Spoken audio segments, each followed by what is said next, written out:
সিলেট নগরীর প্রাণকেন্দ্র court point Zindabazar Chowhatta সড়কে রিকশা, ভ্যান ও ঠেলাগাড়ি চলাচলের উপর বিধিনিষেধ আরোপ করেছিল সিলেট সিটি কর্পোরেশন। আগে থেকে চিন্তাভাবনা থাকলেও মূলত 2021 সালের 1 জানুয়ারি থেকে এই রাস্তা দিয়ে এসব যান চলাচল বন্ধ করার সিদ্ধান্ত নেওয়া হয়। যানজট নিরসন ও সড়ক নিরাপত্তায় এই সিদ্ধান্ত মেনে চলতে সিলেট সিটি কর্পোরেশন কর্তৃপক্ষ ইতিমধ্যেই মাইকিং করে প্রচারণাও চালিয়েছিল। তখন এই সিদ্ধান্তকে জনস্বার্থ বিরোধী বলেছিলেন কিছু রাজনৈতিক সংগঠন, জেলা রিকশা শ্রমিক ইউনিয়ন ও সিলেট জেলা শ্রমিক কর্মচারী ফেডারেশন। তবে মেয়র আরিফুল হক চৌধুরী ছিলেন তার সিদ্ধান্তে অটল। রিকশা চলাচল না করার সুফলও পাচ্ছিলেন মানুষজন। অনেকটাই কমে এসেছিল জিন্দাবাজার রোডের চিরায়ত সেই যানজটের। তবে গত কয়েকদিন থেকে আবারও ব্যস্ততম এই সড়কে চলাচল শুরু করেছে রিকশা।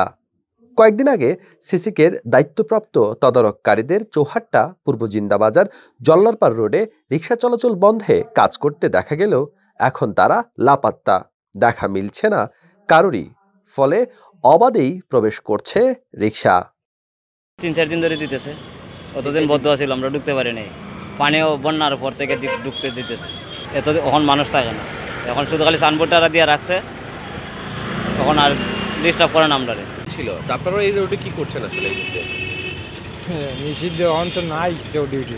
কেউ কি আটকায় না আপনাদেরকে এখানে? আগে তো আটকাইতো, এখন তো আটকায় না।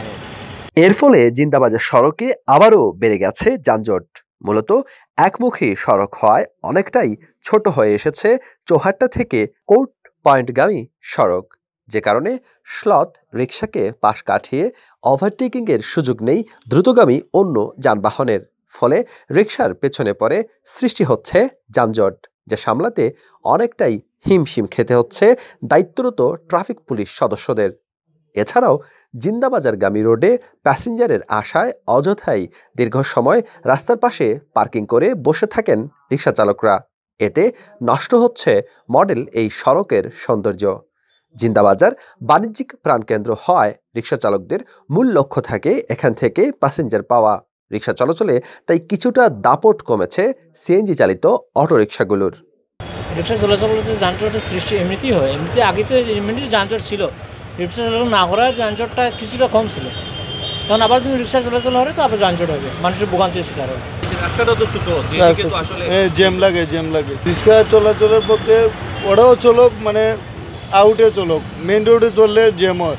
2019 সালের দিকে আসলে এই জিন্দাবাজার রোডে রিকশা প্রবেশ নিষিদ্ধ করা হয়েছিল, কিন্তু গত কয়েকদিন ধরেই দেখা যাচ্ছে যে এখানে অবাধে রিকশা চলাচল করছে এবং এ কারণে এই রাস্তাটি এখন কিন্তু দ্বিমুখী সড়ক এবং এই রাস্তা দিয়ে যেসব আসলে দ্রুতগামী যানবাহন আছে সেগুলি কিন্তু বাধাপ্রাপ্ত হচ্ছে। এবং সিলেট সিটি কর্পোরেশনের যারা আসলে কর্তা ব্যক্তিরা আছেন তারা কিন্তু এখানে কিন্তু আসলে আগে এই ঢোকার প্রবেশ মুখে চৌহাট্টা দিয়ে জিন্দাবাজারে ঢোকার প্রবেশ মুখী এখানে কিন্তু তাদের কর্মীরা ছিলেন এবং যেটা আমরা দেখতাম যে আসলে এখানে রিকশা প্রবেশে বাধা দেওয়া হতো এবং এ কারণে কিন্তু এই রাস্তাটি একদমই চলাচলের উপযুক্ত ছিল। কিন্তু বর্তমান সময়ে এই পুরো জিন্দাবাজার এলাকায় প্রবেশ মুখের চিত্রটি যদি আপনাদেরকে দেখানোর চেষ্টা করি, এখানে কিন্তু অবাধে রিকশা চলাচল করছে এবং সিলেট সিটি কর্পোরেশনের যারা কর্মচারীরা ছিলেন, যারা এখানে দায়িত্বপ্রাপ্তরা ছিলেন, তারা কিন্তু এখানে কোনোভাবেই তাদের দায়িত্ব পালন করছেন না। এবং আমরা রিকশা চালকদের সাথে কথা বলেছি, তারা যেটা বলেছেন যে আসলে বন্যা পরবর্তী সময় থেকেই তাদেরকে এই জায়গা দিয়ে ঢুকতে দেওয়া হচ্ছে।